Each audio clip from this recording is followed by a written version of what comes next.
Assalamualaikum warahmatullahi wabarakatuh nih teman ya. Selamat pagi ya menjelang siang teman. Oke, apa kabarnya nih buat teman-teman semua seluruh komunitas di channel? Semoga kalian diberikan kesehatan selalu teman ya. Oke, jadi di kesempatan kali ini teman ya, gue mau akan pantau ada sentimen apa mengenai market crypto saat ini. Karena kalau gue lihat dari semalam ya, itu udah ada mengindikasikan bahwa market itu lebih cenderung menghijau, dan ternyata tadi pagi gue lihat, wow, marketnya menghijau, teman.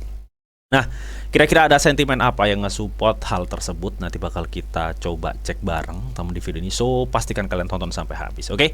Tapi seperti biasa ya, teman ya, sebelum gue lanjutin video ini, buat teman-teman semua yang mungkin belum subscribe channel gue, silahkan subscribe dulu ya, teman. Karena apa? Karena di setiap harinya di sini gue akan share informasi seputar news cryptocurrency, teman ya. Jadi gue pastiin nggak bakal ketinggalan. Dan buat teman-teman juga yang mungkin belum gabung di grup Telegram gue nih, silahkan gabung dulu ya. Jadi di sini juga tiap harinya gue akan share informasi seputar news cryptocurrency beserta sentimen-sentimennya. Bahkan jika ada proyek early yang sangat berpotensi, itu bakal gue share. Gue sering share juga di grup Telegram. Jadi gue pastiin kalian nggak bakal ketinggalan. Dan kalian juga bisa sharing kripto ke gue dan teman-teman yang ada di grup. Untuk link join gue sediain di kolom deskripsi. Ingat, ini gratis ya. Link udah gue sediain di kolom deskripsi, teman-teman. Oke? Oke, jadi kita langsung aja ya. Kita langsung aja untuk pantau market kripto saat ini. Oke, kalian bisa lihat di sini gue udah masuk di koin 360 ya, teman.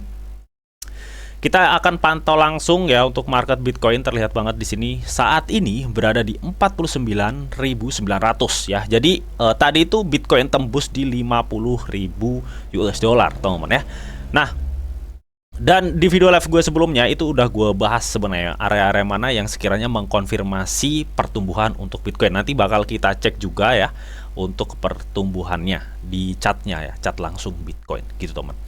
Oke, jadi hal-hal apa yang nge-support hal itu gitu, teman ya. Sebenarnya udah gue infoin juga ya, sebentar. Nah, ini yang gue infoin ya di grup Telegram, teman ya. Jadi ini dari berita atau news CNBC itu, teman, yang kebetulan dikutip dari salah satu investor ya yang bernama Pompliano gitu, teman ya. Jadi dia itu mengatakan ya, katanya Bitcoin ETF itu membeli Bitcoin 12,5 kali lipat lebih banyak per hari ya dibandingkan penerbitan harian sebelumnya gitu. Artinya apa? Para pemain besar ya, seperti pemain-pemain ETF ini ya, ETF Bitcoin itu sudah benar-benar memahami betul ya bagaimana kondisi Bitcoin saat ini, yang meskipun kalau secara kenaikan harga ya, teman, secara kenaikan harga Bitcoin itu udah naik tinggi, tapi dalam tanda kutip dia belum menyentuh all time high-nya di sekitar 63 kalau nggak salah ya, 63.000 US dollar. Saat ini baru di 49 sampai 50.000 US dollar gitu, teman. Tapi menurut gue pribadi ini kesempatan ya, hal yang cukup besar banget ya yang dimiliki oleh para big money ya untuk masuk ya, teman, untuk masuk ke Bitcoin mumpung harganya masih 50.000. Dan gue rasa karena narasi ya, narasi Bitcoin halving ini cukup kuat banget, dan apalagi di tahun saat ini ETF ya, banyak manajer ETF yang udah bergabung. Gue rasa euforianya di bull run nanti sekitar kuartal 4 lah ya, akhir tahun ini sampai kuartal 1 2025 ini euforianya cukup besar banget kalau menurut gue pribadi. Karena sekelas ETF ya, manajer-manajer ETF yang udah bergabung di Bitcoin tuh udah cukup sangat besar, teman. Oke, itu kalau menurut gue pribadi gitu, teman ya. Jadi euforianya tuh gue rasa lebih besar daripada halving di tahun-tahun kemarin gitu, teman. Oke, ini yang salah satu yang menyebabkan ya banyaknya akumulasi para manajer aset untuk kepemilikan Bitcoinnya ya. Nah, baru-baru ini juga ya gue kutip dari James Shepard, ini adalah selaku badan riset intelijen dari Bloomberg ya, teman. Dia menginfokan katanya Franklin Templeton just join to spot Ethereum ETF race gitu, teman. Mungkin ini keluar dari Bitcoin, tapi ini adalah aset kedua terbesar dari Bitcoin. Baru-baru ini juga, teman ya, ini gue kutip juga dari si Watcher.guru ya. Ini hal sebenarnya sama ya, menginfokan mengenai Ethereum gitu, teman ya.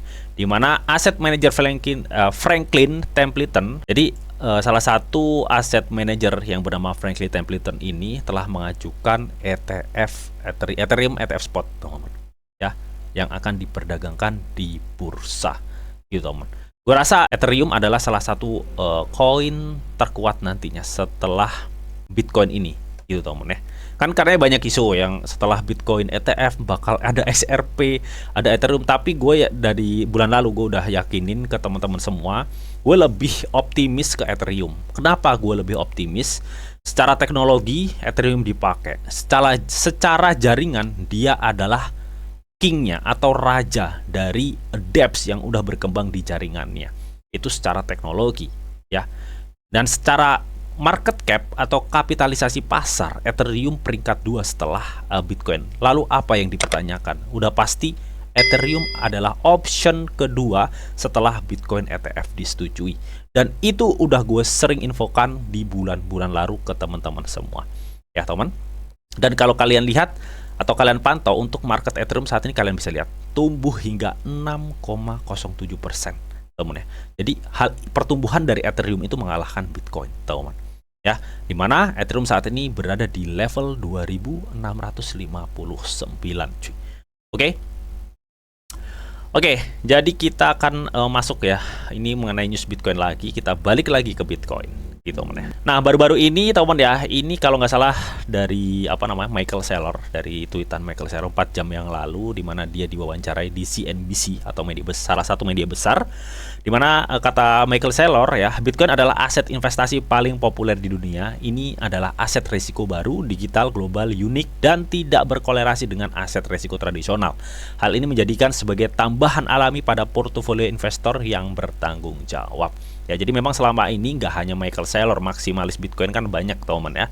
Oke, jadi rata-rata ya hampir semuanya maksimalis Bitcoin itu mengatakan bahwa Bitcoin itu adalah penyimpan value. Ya, bahkan sekelas investor besar Robert Kiyosaki, temannya, dia nge-support juga untuk Bitcoin ya. Meskipun dia sering meramalkan bahwa kehancuran ekonomi AS itu semakin dekat, paling enggak dengan kalian menyimpan Bitcoin, aset kalian tuh terselamatkan. Ya teman ya, meskipun value-nya menurun ketika nanti akan ada dampaknya dari runtuhnya AS, ekonomi AS ya, paling enggak aset kalian teramankan di ruang atau di value dari Bitcoin itu sendiri. Makanya Robert Kiyosaki sering menyarankan bahwa para investor harus bergerak untuk berinvestasi di emas, perak, atau Bitcoin, gitu teman. Oke. Nah, di sini juga banyak sekali ya yang menginfokan, ini gue kutip dari Wager.guru, katanya Michael Saylor mengatakan MicroStrategy adalah sekarang menjadi perusahaan pengembang Bitcoin, sama seperti Anda melihat pengembangan real estate dan atau minyak bumi, gitu teman. Jadi memang ya teman ya, Michael Saylor ini adalah salah satu CEO ya, bukan salah satu CEO dari MicroStrategy gitu, dimana MicroStrategy ini menggabungkan dananya ya yang di backup Bitcoin gitu teman-teman. Gue rasa hal kedepannya nanti akan banyak juga ya perusahaan-perusahaan yang akan mengikuti MicroStrategy ini ya, melihat memang teman ya, semenjak Michael Saylor terus gencar ya mengakumulasi kepemilikan Bitcoinnya untuk ngedekeng ya atau nge-backup sebuah perusahaan ya terlikuidasi dengan terliquid ya oleh Bitcoin gitu teman. Hal itu tuh sempat di bulan-bulan kemarin ya, perusahaan atau saham dari MicroStrategy itu naik parah cuy ya. Itu penyebabnya, makanya Michael Saylor tuh juga melihat ya ketertarikan Bitcoin setelah institusi dan lain-lain, bahkan ETF udah masuk, itu udah bakal ya gue rasa boom lah ya, lebih besar daripada halving di tahun-tahun kemarin. Gue rasa itu akan ada pesta besar di euforia yang cukup besar ketika bull run tiba di 2025. Itu kalau menurut gue pribadi. Jadi beruntung banget buat teman-teman semua yang saat ini sudah memiliki aset jagoan-jagoan yang udah kalian riset pribadi, teman-teman ya. Semoga kalian bisa cuan luber di tahun 2025 yang akan datang. Amin ya. Oke, kita nggak usah kelamaan ya, kita akan langsung pergi atau masuk ke market Bitcoin yang sebelumnya udah gue pernah analisa ya, dimana gue menganalisa kemarin teman bahwa area 48.800 adalah area konfirmasi up or down ya. Ini udah gue sampaikan di video gue, kalau nggak salah ini gue sampaikan juga di live streaming teman ya, dimana area 48 ini breakout, makanya gue kasih tanda tanya kemarin ya di sini. Dan targetnya berapa bang? Gue targetin ya sebenarnya untuk area kenaikan dari Bitcoin itu bisa aja dia nyampe di sekitar 52 sampai 53 ya untuk target gue teman ya kemarin itu. Ya, jadi kemarin gua udah infoin ke teman-teman semua bahwa area 48.800 ini adalah area konfirmasi. Ketika area konfirmasi ini berhasil di breakout, ada kemungkinan Bitcoin akan cenderung mengalami kenaikan. Dan ternyata memang di sini ya, kalau kalian lihat area 48.800 ya, ini sudah berhasil terbreakout. Apa yang terjadi? Bitcoin naik, cuy. Ini Bitcoin naiknya dari sini ya. Dari 48 ke sini tuh berapa?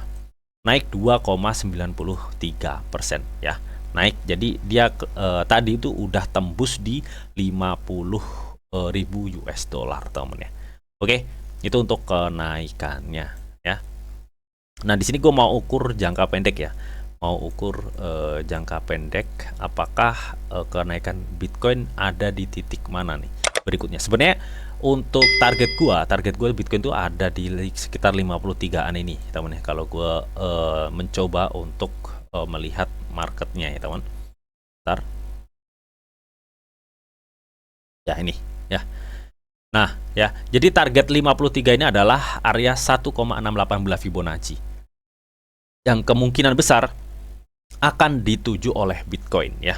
Jadi gue rasa ini kan berhubung Bitcoin sudah naik ya di level sekitar 49 sampai 50, dan ini gue rasa dia udah mulai balik lagi di trennya. Ini ketika nanti Bitcoin nembus di 51 dan kuat mempertahankan area ini, ada kemungkinan dia akan lanjut naik lagi cuy. Karena ini udah masuk di trend up-nya lagi untuk Bitcoin ya. Kata lu menuju apa namanya? Halving bang, sebelum halving akan ada crash. Kalau kita lihat histori sebelumnya memang seperti itu gitu teman ya. Karena kalau kita lihat ya, untuk dari sekarang sampai ke halving Bitcoin kan itu kurang sekitar 2 bulan ya, atau 60 harian lah ya. Jadi gue rasa space waktu segitu itu cukup lah ya untuk kita wait and see atau kita pantau akan adanya penurunan untuk Bitcoin. Biasanya halving itu bukannya market naik tapi malah crash atau down gitu teman ya. Nah, karena waktunya ini masih lama ya, bisa dibilang masih lama, kurun waktu 2 bulan ya, anggaplah 1 bulan setengah lah kita wait and see dulu apakah Bitcoin ini cenderung turun ya, dan misalkan ada naik itu titiknya sampai mana. Dan gue kemarin udah menganalisa bahwa kenaikan Bitcoin gak menutup kemungkinan ya, kemungkinan besar kalau gue lihat dari Fibonacci itu akan mengarah di 1,618, itu bisa nyampe nyentuh di sekitar 52 sampai 53.000 US dollar gitu teman. Terlebih ini dia udah mampu nge-breakout area konfirmasi ya, konfirmasi 48.800 ya. Ketika kemarin misalkan di 48.000 dia nggak bisa ke breakout, gue rasa pola cup and handle akan berlaku di sini karena dia udah membentuk sebuah lengkungan tajam ya. Dan kalau misalkan kemarin itu dia nggak mampu nge-breakout, ini gue rasa dia akan kebanting ke bawah ya, sampai level mungkin 44.000 US dollar ya, bahkan sampai 42.000 US dollar gitu teman. Karena ini udah terkonfirmasi ya, gue berdoanya masih banyak demand di sini yang memungkinkan Bitcoin bisa bertahan di minimal ya, minimal di area 51 ini ya, minimal dia bisa bertahan di area 51 ini ya, untuk memungkinkan Bitcoin akan mengalami lanjut naik ya teman ya. Minimal dia bisa bertahan di area sini dulu sebelum dia akan lanjut naik di sini. Oke, itu kalau menurut analisa gua pribadi gitu teman ya. Jadi kurang lebih seperti ini gua hapus dulu biar kalian nggak salfok ya.